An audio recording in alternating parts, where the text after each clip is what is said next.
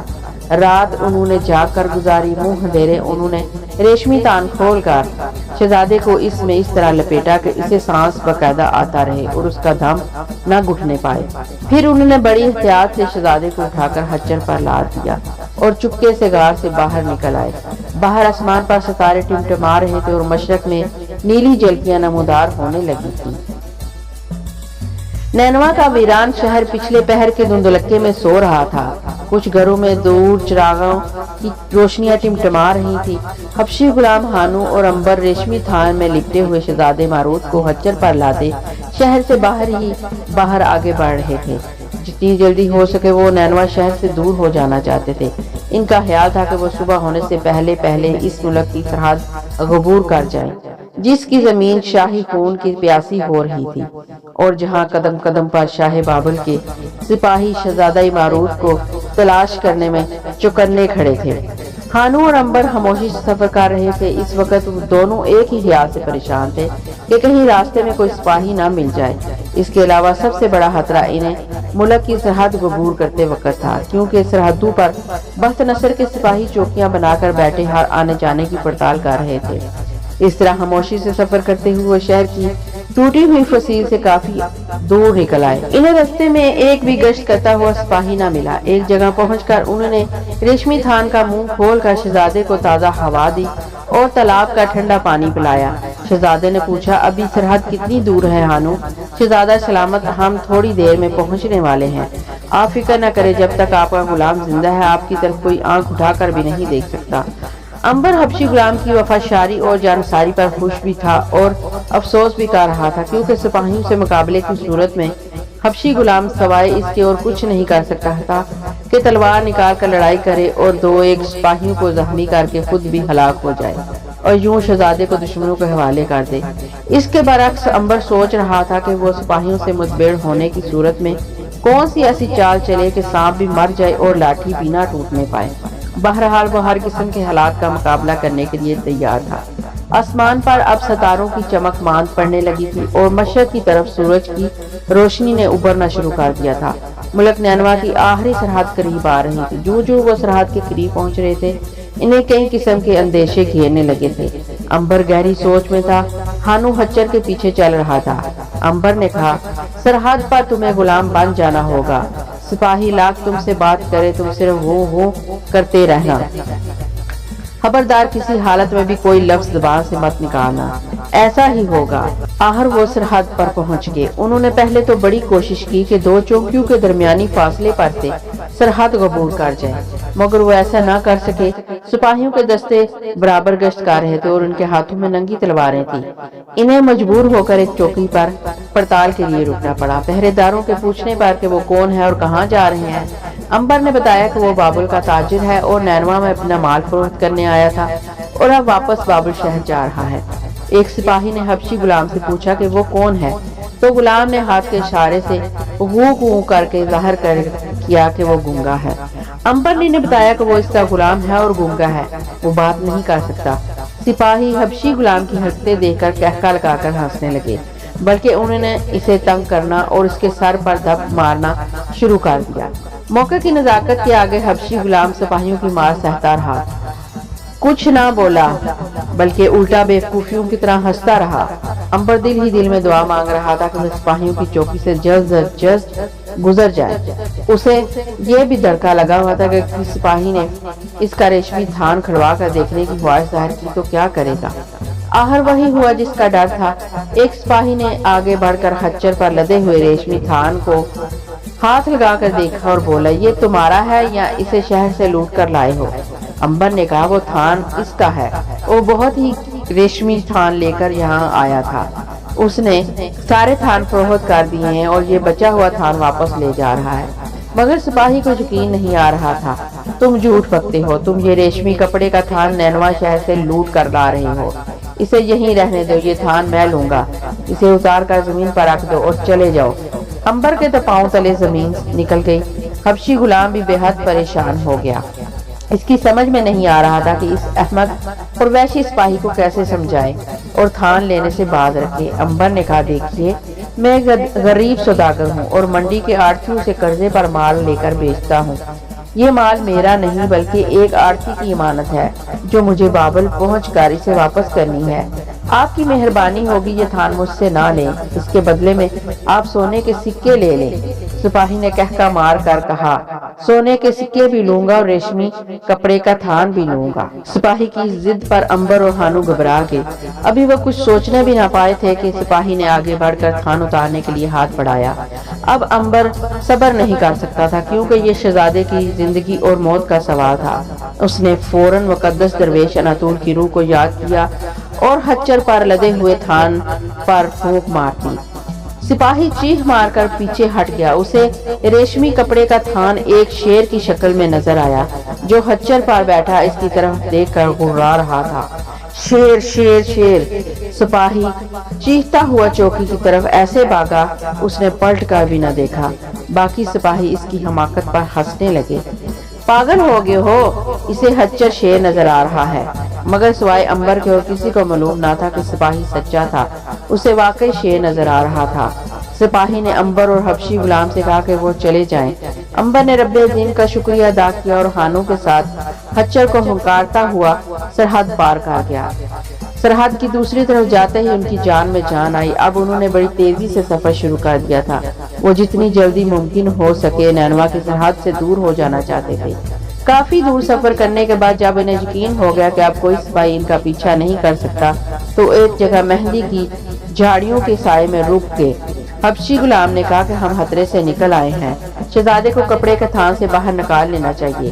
ہاں میرا خیال بھی ہے کہ خطرہ ٹل گیا ہے۔ انہوں نے تھان کھولا اور شہزادے کو باہر نکال لیا۔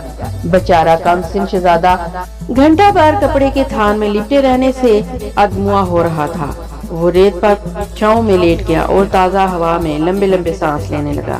جب اس کی طبیعت ذرا سنبھلی تو اس نے پوچھا، شیر شیر کی آواز سپاہی نے کیوں نکالی تھی؟ کیا وہاں کوئی شیر آ گیا تھا؟ حبشی غلام نے مسکرا کر کہا، یہ ہماری خوش نصیبی تھی شہزادہ سلامت کہ عین وقت پر سپاہی کا دماغ الٹ گیا۔ وہ شیر آیا کی آواز لگاتا ڈر کر بھاگ گیا، ورنہ وہ ریشمی تھان کھول دیتا اور ہم سب گرفتار کر لیے جاتے، اور پھر جو حشر دشمن ہمارا کرتا وہ صاف ظاہر تھا۔ امبر نے کہا، واقعی سپاہی کا دماغ الٹ گیا، ورنہ وہاں شیر بلا کہاں سے آ سکتا تھا؟ امبر نے ان کو ہرگز نہ بتایا کہ یہ سب اس کے بزرگ اناتور کی روح کا کرشمہ تھا، جس نے مشکل کے وقت اس کی پوری مدد کی تھی۔ وہ اس راز کو راز ہی رکھنا چاہتا تھا۔ حبشی غلام نے کھانے کے لیے جو کی میٹھی روٹی اور انجیر کا مربع نکالا، جو انہوں نے بڑے شوق سے کھایا، اور چشمے کا ٹھنڈا پانی پی کر غور کرنے لگے کہ اب کس طرف کا رخ کیا جائے کہ وہ بڑی تیزی سے ملک یمن پہنچ جائے۔ حبشی نے کہا، ہمیں دریائے فرات کے اوپر کی طرف سفر کرتے ہوئے ملک سمیریا کی جنوبی سرحدوں سے گزر کر آگے بڑھنا ہوگا۔ یہ سب سے آسان رستہ ہے، اس رستے سے میں واقف ہوں، میں کئی بار اس رستے سے یمن گیا ہوں۔ امبر نے پوچھا، اگر ہم ساری رات اور دن کا کچھ حصہ سفر کرتے رہیں تو کب تک یمن پہنچ جائیں گے؟ میرا خیال ہے 6 روز میں پہنچ جائیں گے۔ ٹھیک ہے، ہمیں کچھ دیر آرام کرنے کے بعد اپنا سفر شروع کر دینا چاہیے۔ حبشی غلام نے کہا، میرا خیال ہے ہمیں دشمن کے ملک کی سرحدوں کے قریب آرام نہیں کرنا چاہیے۔ ہماری کوشش یہ ہونی چاہیے کہ ہم تیزی کے ساتھ دشمن کی سرحدوں سے دور نکل جائیں، اس لیے ہمیں ابھی اٹھ کر سفر شروع کر دینا چاہیے۔ ٹھیک ہے شہزادہ سلامت، آپ ہچر پر بیٹھ جائیں، کاش ہمیں کہیں سے گھوڑے مل جاتے۔ یہاں سے 12 کوس کے فاصلے پر ایک آزاد بستی ہے، وہاں سے ہم گھوڑے خرید سکتے ہیں۔ شہزادے کو ہچر پر سوار کر کے انہوں نے دریائے فرات سے اوپر کی طرف سفر شروع کر دیا۔ دریا 10 کوس سفر کرنے کے بعد ان سے بچھڑ گیا اور اب وہ اس آزاد بستی کے قریب پہنچ گئے تھے جہاں سے انہوں نے گھوڑے خریدنے تھے۔ یہ بستی خانہ بدوش قسم کے لوگوں کی تھی جنہوں نے کسی خاص وجہ سے وہاں کئی سالوں سے ڈیرے جما رکھے تھے۔ ان خانہ بدوشی میں زیادہ تعداد ایسے لوگوں کی تھی جو جرائم پیشہ تھے، اکثر ڈاکے مارتے تھے اور مسافروں کا سامان اور گھوڑے لوٹ کر لے آتے تھے اور پھر انہیں بیچ کر گزارا کرتے تھے۔ حبشی غلام خانو ان لوگوں کی بری عادتوں سے اچھی طرح واقف تھا۔ ان میں کچھ ایسے لوگ بھی تھے جو سونے کی عوض شاہ بابل کی مخبری کرتے تھے۔ حبشی غلام نے خاص طور پر ایسے مخبروں سے خبردار رہنے کی ہدایت کی تھی۔ وہ بستی میں داخل ہو کر ایک کاروان سرائے میں آ گئے۔ انہوں نے سرائے کے مالک کو سونے کے کچھ سکے دیے جس کے عوض انہوں نے کھانا کھایا اور ریشمی تھان فروخت کر دیا۔ پھر انہوں نے مالک سے کہا کہ وہ 3 عمدہ قسم کے گھوڑے خریدنا چاہتے ہیں۔ اس نے کہا، میں آپ کو گھوڑوں کے سوداگر کے مکان میں لے جاتا ہوں، اس سے آپ اپنی پسند کے گھوڑے خرید سکتے ہیں۔ امبر نے کہا، وہ مکان کتنی دور واقع ہے؟ ساتھ والے بازار میں ہی ہے۔ سرائے کا مالک ان تینوں کو ساتھ لے کر گھوڑوں کے سوداگر کی چھوٹی سی کچی حویلی میں آ گیا۔ سوداگر گھنگرالے سیاہ بالوں والا ایک ڈاکو قسم کا آدمی تھا۔ اس کے دائیں گال پر تلوار کے لمبے اور گہرے زخم کا نشان تھا۔ سرائے کے مالک نے کہا، یہ مسافر کپڑے کے سوداگر ہیں اور 3 گھوڑے خریدنا چاہتے ہیں۔ سوداگر نے امبر، خانو اور شہزادے کو سر سے پیر تک غور سے دیکھا اور کہا، تم لوگ کہاں سے آ رہے ہو؟ امبر نے کہا، ہم ملک افریقہ کے رہنے والے ہیں، تجارت کرنے ملک نینوا گئے تھے، وہاں مال بیچ کے واپس آ رہے ہیں کہ سرحد پر ڈاکو نے ان کے گھوڑے چھین لیے۔ اب ہم چاہتے ہیں کہ آپ سے گھوڑے خرید کر اپنے وطن واپس جائیں۔ سوداگر نے بڑی مکار ہنسی کے ساتھ کہا، مگر جس راستے پر تم سفر کر رہے ہو وہ تو افریقہ کی بجائے یمن کو جاتا ہے۔ امبر نے جٹ کہا، ہم چاہتے ہیں کہ یمن سے کچھ موتی اور گرم مسالہ خرید کر اپنے دیش ساتھ لے جائیں۔ بہت خوب، یہ لڑکا کون ہے؟ سوداگر نے شہزادے کو گھورتے ہوئے پوچھا۔ یہ میرا بیٹا ہے، امبر نے جٹ کہا، مگر اس کے سیاہ آنکھیں اور سفید رنگت صاف بتا رہی ہے کہ یہ کسی امیر کا بیٹا ہے، بلکہ کسی ملک کے بادشاہ کا بیٹا ہے۔ امبر اور خانو گھبرا گئے۔ کم بخت سوداگر نے صحیح اندازہ لگایا تھا۔ حبشی غلام کو اچانک خیال آیا کہ یہ شخص کہیں شاہ بابل بخت نصر کا مخبر ہی نہ ہو، اس نے فوراً کہا، یہ اپنے باپ کے ساتھ کافی عرصہ پہاڑی مقام پر رہا ہے، اس وجہ سے رنگت گوری ہو گئی ہے۔ امبر نے جٹ ہاں میں ہاں ملاتے ہوئے کہا، جی ہاں، ورنہ ہم غریبوں کا رنگ سفید کیسے ہو سکتا ہے، اور پھر میرے بیٹے کی قسمت میں کسی بادشاہ کا بیٹا ہونا کہاں؟ سوداگر ہنس کر بولا، ارے آپ لوگ تو میری باتوں کو سچ سمجھ بیٹھے، میں تو آپ لوگوں سے مذاق کر رہا تھا، بھلا کیا مجھے معلوم نہیں کسی ملک کے بادشاہ کا بیٹا اس طرح خچر پر سفر نہیں کر سکتا؟ امبر نے بھی ہنس کے کہا، یہی تو میں بھی حیران تھا کہ آپ جیسا عقل مند سیانہ آدمی اس قسم کی باتیں کیوں کر سوچ سکتا ہے۔ اچھا اب یہ بتائیے کہ آپ ہمیں گھوڑے کس وقت دیں گے؟ اس لیے کہ ہم جلد از جلد سفر پر روانہ ہونا چاہتے ہیں، نینوا میں ہمارا پہلے ہی کافی نقصان ہو چکا ہے۔ سوداگر نے کہا، آپ کل صبح یہاں تشریف لائیں، گھوڑے آپ کا انتظار کر رہے ہوں گے، یہی قیمت بھی طے ہو جائے گی۔ ساری باتیں طے کر کے کل کا وعدہ کر کے امبر، ہانو اور شہزادہ ماروت واپس کارواں سرائے میں آ گئے۔ وہ اس بستی میں رات بسر کرنا نہیں چاہتے تھے، مگر انہیں مجبوراً وہاں رات بسر کرنی پڑ رہی تھی۔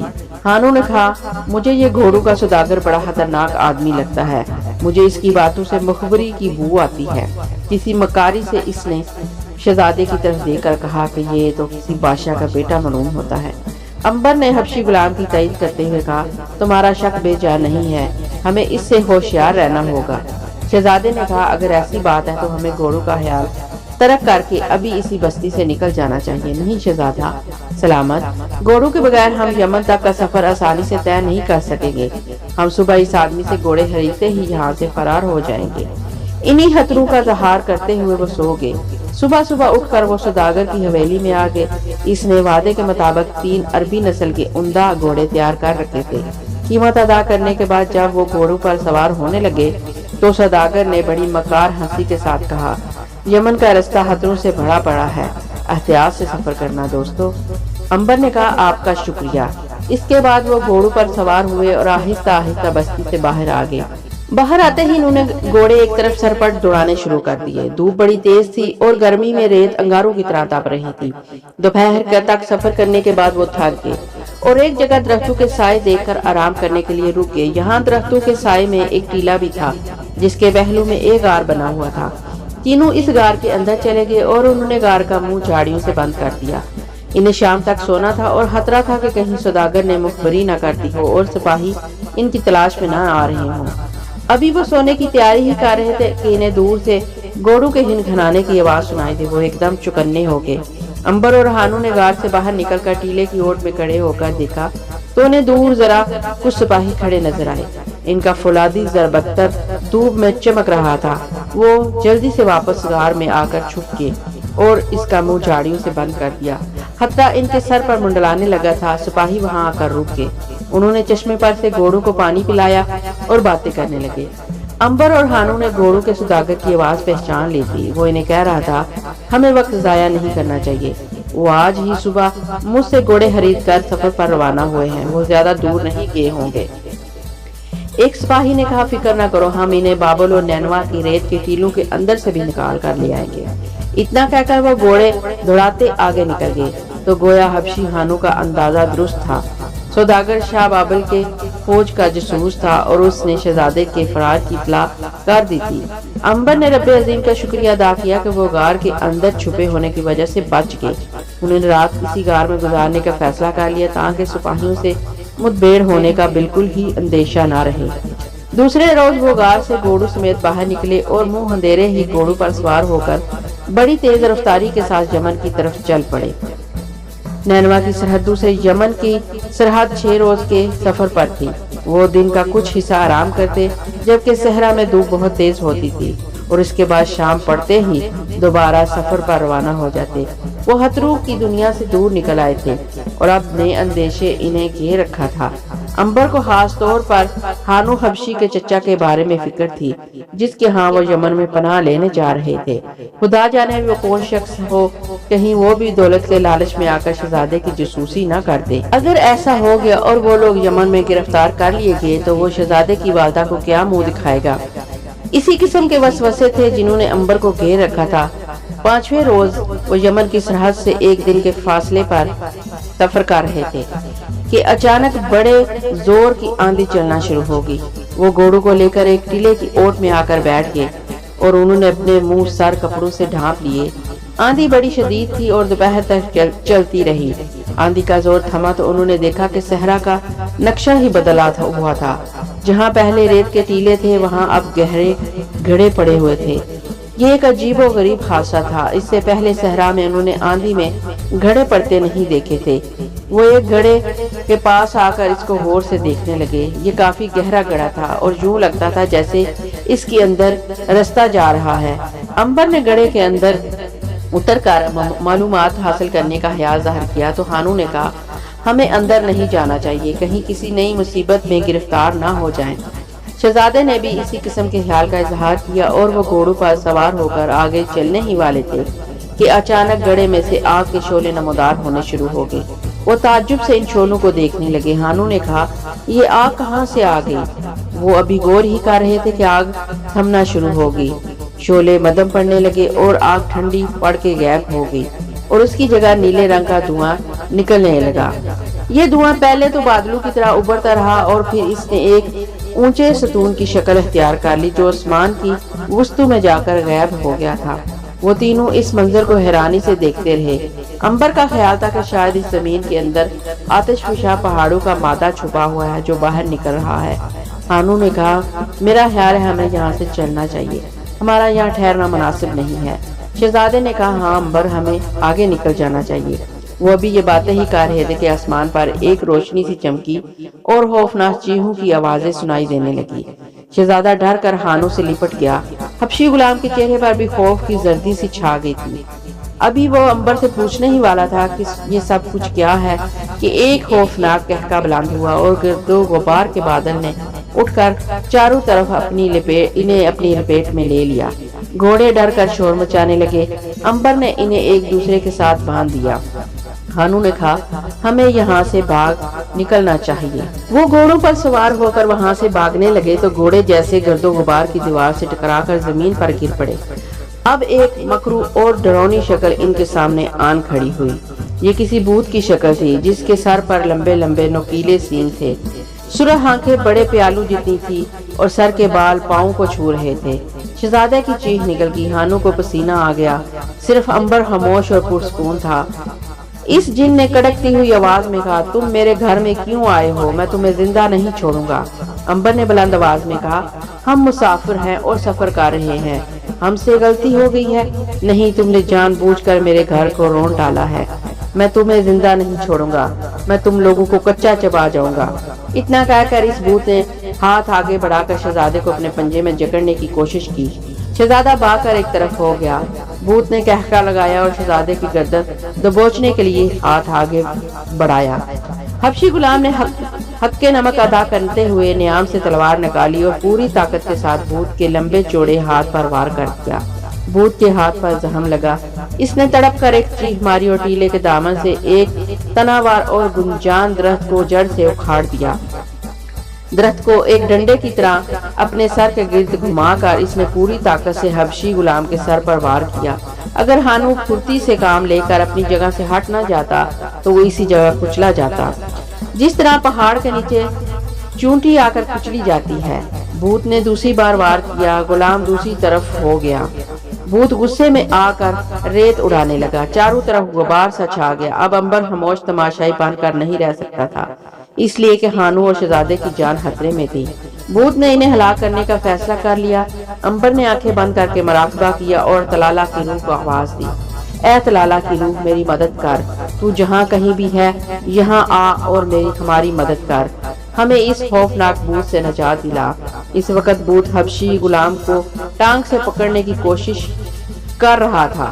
تلالہ کی روح نے امبر کی آواز سن لی۔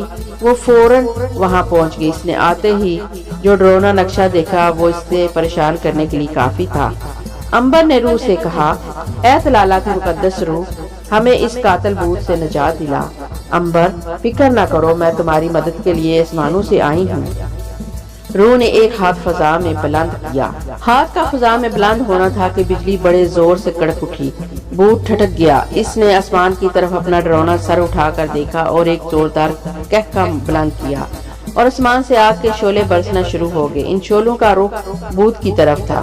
وہ آسمانی بجلی بن کر کڑک کڑک کر بھوت کے سر پر گر رہے تھے۔ دیکھتے ہی دیکھتے بھوت کا جسم آگ کے شعلوں میں لپٹ گیا۔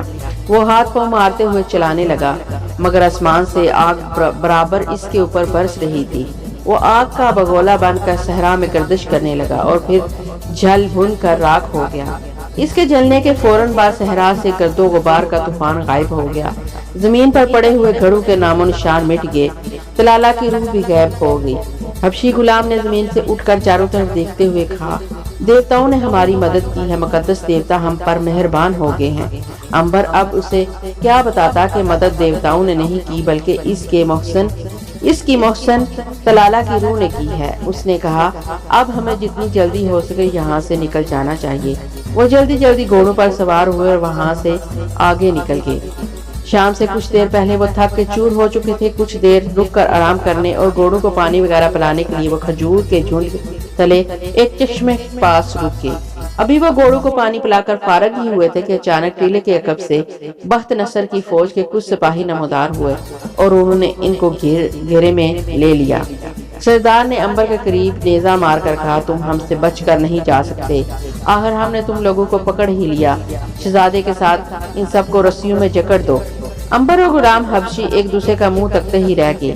سپاہیوں نے آگے بڑھ کر ان تینوں کو رسیوں میں کس کے باندھ دیا اور گھوڑوں پر لاد کر واپس نینوا کی طرف روانہ ہو گئے۔ یہ سب کچھ اس قدر اچانک اور اتنی جلدی ہوا کہ وہ کچھ سمجھ ہی نہ پائے کہ فوج کہاں سے آ گئی تھی۔ اصل میں یہ سپاہی شروع ہی سے ان کا پیچھا کر رہے تھے اور کسی مناسب موقع کی تلاش میں تھے۔ اب انہیں موقع مل گیا اور انہوں نے انہیں گرفتار کر لیا۔ امبر اور حبشی غلام سخت مجوسی کے عالم میں رسیوں میں بندھے ہوئے شہزادے کے ساتھ گھوڑوں پر بیٹھے تھے اور واپس نینوا کی طرف جا رہے تھے۔ انہیں یقین تھا کہ شہزادے کی جان اب نہیں بچائی جا سکتی۔ امبر طلالہ کی روح کو نہیں بلا سکتا تھا کیونکہ وہ دوسری بار کبھی بھی نمودار نہیں ہوتی تھی۔ سفر کرتے ہوئے رات ہو گئی۔ سپاہیوں نے ایک جگہ پڑاؤ ڈالا اور آرام کرنے لگے۔ انہوں نے ہانو اور امبر اور شہزادے کو الگ الگ درختوں کے ساتھ باندھ دیا۔ آگ جلا کر بکرے کا گوشت بھونا اور اسے کھانے لگے۔ وہ کھا بھی رہے تھے اور خوشی سے کہہ کے بھی لگا رہے تھے۔ آخر وہ تھک کر گہری نیند سو گئے۔ صرف ایک سپاہی ہاتھ میں تلوار لیے درختوں کے سامنے بیٹھا پہرا دے رہا تھا۔ امبر بندھا ہوا تو وہ کچھ بھی نہیں کر سکتا تھا۔ اسی طرح شہزادہ اور حبشی غلام بھی بندھے ہوئے تھے۔ ان کے لیے ہاتھ پاؤں ہلانا بھی مشکل ہو رہے تھے۔ رات آہستہ آہستہ گزرنے لگی۔ انہیں معلوم تھا کہ کوئی طاقت انہیں سپاہیوں کے چنگل سے نہیں بچا سکتی۔ 2 روز بعد وہ بخت نصر گورنر کے سامنے ہوں گے۔ وہ شہزادے کا سر کاٹ کر تشت میں رکھ کر بخت نصر کے پاس بابل کو روانہ کر دے گا۔ یہ بڑی خوفناک بات تھی۔ امبر نے سوچا، جب شہزادے کی والدہ کو معلوم ہوگا کہ اس کے بیٹے کا سر کاٹ کر بابل لایا گیا ہے تو اس بیچاری دکھیاری ماں پر قیامت گزر جائے گی۔ امبر یہی سوچ سوچ کر پریشان ہو رہا تھا اور پہرے دار سپاہی تلوار لیے اس کے سامنے بیٹھا بڑے غور سے ان تینوں کو دیکھ رہا تھا۔ اچانک امبر نے پہرے دار کے پیچھے ایک سائے کو دیکھا۔ یہ سایہ بڑے آرام سے اس کی طرف بڑھ رہا تھا۔ پہلے تو امبر نے اسے اپنا وہم خیال کیا، لیکن جب وہ سایہ پہرے دار کے بہت قریب آ گیا تو امبر نے دیکھا وہ ایک اونچا لمبا کڑیل جوان تھا جس کے چہرے پر سیاہ نقاب تھا۔ اس اجنبی نقاب پوش کو حبشی غلام اور شہزادے نے بھی دیکھ لیا تھا، مگر وہ چپ تھے۔ وہ خاموشی سے یہ دیکھ رہے تھے کہ نقاب پوش کیا کرنے والا ہے۔ پہرے دار سپاہی کو بالکل علم نہیں تھا کہ اس کے پیچھے اس کی موت آہستہ آہستہ بڑھ کر اس کے قریب آ رہی ہے۔ نقاب پوش بہت پھونک پھونک کر ریت پر قدم رکھتا آگے بڑھ رہا تھا۔ وہ اب پہرے دار کے بالکل سر کے قریب پہنچ چکا تھا۔ اچانک اس نے اپنا ہاتھ بڑھا کر سپاہی کی گردن دبوچ لی۔ یہ سب کچھ اس قدر تیزی کے ساتھ ہوا کہ سپاہی کی آواز تک نہ نکل سکی۔ نقاب پوش نے سپاہی کا گلا دبانا شروع کر دیا اور اس وقت چھوڑا جب وہ مر چکا تھا۔ سپاہی کی لاش زمین پر رکھ کر نقاب پوش آگے بڑھا اور امبر کے درخت کے پیچھے جا کر اس کی رسیاں کھولنے لگا۔ امبر آزاد ہو گیا تو ان دونوں نے مل کر حبشی غلام ہانو اور شہزادے کی رسیاں بھی کھول دی۔ شہزادہ کچھ پوچھنے ہی لگا تھا کہ نقاب پوش نے اس کے منہ پر ہاتھ رکھ دیا۔ سپاہی بھنا ہوا گوشت کھانے کے بعد بے سدھ ہو کر سو رہے تھے اور خراٹے لے رہے تھے۔ نقاب پوش نے انہیں اپنے پیچھے آنے کا اشارہ کیا۔ وہ دبے قدموں چلتے ہوئے نخلستان سے کافی دور نکل آئے۔ یہاں چاروں گھوڑے ایک درخت سے بندھے ہوئے تھے۔ اب نقاب پوش نے زبان کھولی اور کہا، میں نینوا کے شہزادے کو ادب سے سلام کرتا ہوں۔ یہ میری خوش نصیبی ہے کہ شہزادے کی جان بچانے کی سعادت مجھے نصیب ہوئی۔ حبشی غلام نے پوچھا، اے اجنبی نقاب پوش، کیا تم یہ نہیں بتاؤ گے کہ تم کون ہو اور تمہیں کیسے معلوم ہوا کہ ہم مشکل میں پھنسے ہوئے ہیں؟ نقاب پوش نے اپنا نقاب اتار دیا۔ وہ ایک خوش شکل نوجوان تھا۔ میرا نام یورکا ہے، میں زرکیسر سپہ سالار فوج نینوا کا خدمتگار ہوں اور شاہ نینوا کی وفادار فوج کے دستے سے تعلق رکھتا ہوں۔ میں زرکیسر کی تلاش میں کرتانجنا جا رہا تھا کہ راستے میں آپ لوگوں کو بخت نصر کی فوج کے سپاہیوں کی قید میں دیکھا۔ میں نے شہزادے کو پہچان لیا اور اس موقع کی تلاش میں رہا جب سپاہی سو جائیں اور آپ کو آزاد کرا سکوں۔ امبر نے کہا، ہم آپ کے شکر گزار ہیں معزز یورکا۔ یورکا نے پوچھا، کیا میں پوچھ سکتا ہوں آپ کا نام کیا ہے اور آپ شہزادے کے ساتھ کس حیثیت سے سفر کر رہے ہیں؟ امبر نے کہا، میرا نام امبر ہے اور میں حکیم ہوں۔ میں شہزادے کا وفادار ہوں اور چاہتا ہوں کہ نینوا کا تخت شہزادے کو واپس دلایا جائے۔ یورکا نے کہا، میں یہ سن کر بہت خوش ہوا ہوں کہ آپ ہمارے شہزادے کے وفادار ہیں۔ یقیناً ہم ایک روز اپنا کھویا ہوا تخت ضرور حاصل کریں گے اور شہزادے کو اپنا شہنشاہ بنائیں گے، ضرور، حبشی غلام نے کہا۔ امبر نے پوچھا، معزز یورکا، زرکیسر کرتانجنا کس جگہ پر ہے؟ یورکا نے جواب دیا، مجھے بہت افسوس کے ساتھ یہ کہنا پڑ رہا ہے کہ بخت نصر کے سپاہیوں نے ہماری کمین گاہ پر چھاپا مار کر ہمارے بہت سے سپاہیوں کو قتل کر دیا اور زرکیسر کو گرفتار کر کے لے گئی۔ میں بڑی مشکل سے جان بچا کر بھاگا۔ یمن کے بادشاہ نے بخت نصر کی مدد کی کیونکہ وہ بخت نصر کی پھیلتی ہوئی سلطنت اور طاقت سے خوفزدہ ہو گیا تھا۔ زرکیسر کہاں پر قید ہے؟ مجھے صرف اتنی خبر مل سکی ہے کہ وہ صوبہ کرتانجنا میں کسی جگہ قید ہے اور بہت جلد اسے شاہ بابل کے دربار میں پیش کر کے قتل کر دیا جائے گا۔ بخت نصر اس کا سر کاٹ کر محل کے دروازے پر لٹکانے کا ارادہ رکھتا ہے۔ وہ صرف اپنے جشن تاج پوشی کا انتظار کر رہا ہے جو 2 ماہ بعد ہے۔ زرکیسر کی گرفتاری اور وفادار فوج کے سپاہیوں کے قتل کا حبشی غلام اور شہزادے کو بے حد دکھ ہوا۔ حبشی غلام نے کہا، اس وقت ہماری حامی فوج کے سپاہیوں کی تعداد کتنی ہو گئی ہے؟ وہ ادھر ادھر بکھرے ہوئے ہیں، شاہ بابل کے جاسوس کتوں کی طرح ہمارے پیچھے لگے ہوئے ہیں، لیکن میں نے فیصلہ کر لیا ہے کہ کرتانجنا جا کر زرکیسر کو رہا کروانے کی کوشش کروں گا اور اس کے بعد اپنی حامی فوج کے سپاہیوں کو اکٹھا کر کے نینوا کو دوبارہ حاصل کرنے کی کوشش کروں گا۔ حبشی نے کہا، دیوتا تمہیں تمہارے ارادوں میں کامیاب کرے۔ امبر نے کہا، یورکا، اگر تم برا نہ مانو تو کیا بتاؤ گے کہ کرتانجنا میں تم سے کہاں ملاقات کی جا سکتی ہے؟ میرا ارادہ ہے کہ شہزادے کو بحفاظت یمن پہنچا کر میں بھی تمہارے ساتھ زرکیسر کی تلاش کروں اور اس سے ملاقات کروں گا۔ یورکا نے کہا، میں کرتانجنا شہر کے شمال والی کاروان سرائے میں ایک مسافر کے بیس میں ٹھہرا ہوا ہوں۔ تم مجھ سے وہاں ملاقات کر سکتے ہو، لیکن کیا تم لوگوں کو یقین ہے کہ یمن میں شہزادہ محفوظ ہاتھوں میں ہوگا؟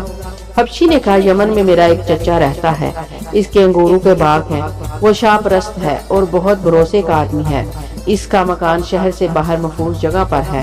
یورکا نے کہا، پھر بھی ہانو تمہیں بہت زیادہ ہوشیار رہنے کی ضرورت ہوگی کیونکہ یمن کے سپاہی بھی شہزادے کی تلاش میں شاہ بابل کے سپاہیوں کا ہاتھ بٹا رہے ہیں۔ امبر نے یورکا کو بتایا کہ شہزادے کی والدہ ملکہ نینوا ابھی زندہ ہیں اور بابل کی ایک سرحدی گاؤں کی ایک حویلی میں قید کے دن گزار رہی ہیں اور اسی نے امبر کو شہزادے کی تلاش میں بھیجا ہے۔ تو یورکا بہت خوش ہوا اور امبر کی انسانی ہمدردی سے بہت متاثر ہوا۔ اس نے کہا، زرکیسر کو دشمنوں کی قید سے رہائی دلانے کے بعد ہم ملکہ عالیہ کو بھی آزاد کروا لیں گے۔ امبر نے کہا، ایسا ہی ہوگا۔ نقاب پوش یورکا نے گھوڑے پر سوار ہوتے ہوئے کہا، میرا خیال ہے اب ہمیں یہاں سے نکل جانا چاہیے، ایسا نہ ہو کہ سپاہیوں کی آنکھ کھل جائے، وہ شہزادے کو نہ پا کر ضرور ہماری تلاش میں نکلیں گے۔ وہ گھوڑوں پر سوار ہوئے اور انہوں نے باغے ڈیلی چھوڑ دی۔ باغے ڈیلی چھوڑتے ہی عمدہ نسل کے عربی گھوڑے صحرائی رات میں ہوا کے ساتھ اڑنے لگے۔ تو پیارے لسنرز، یہاں تک کی کہانی آپ کو کیسی لگی؟ اپنی رائے کا اظہار کمنٹ باکس میں ضرور کریے گا کیونکہ آپ کی رائے میرے لیے بہت قیمتی ہے، اور پلیز مجھے سپورٹ کریے گا۔ اس کہانی کا اگلا حصہ جلد ہی لے کر آؤں گی، تب تک کے لیے اپنی دعاؤں میں یاد رکھیے گا۔ اجازت دیجیے، اللہ حافظ۔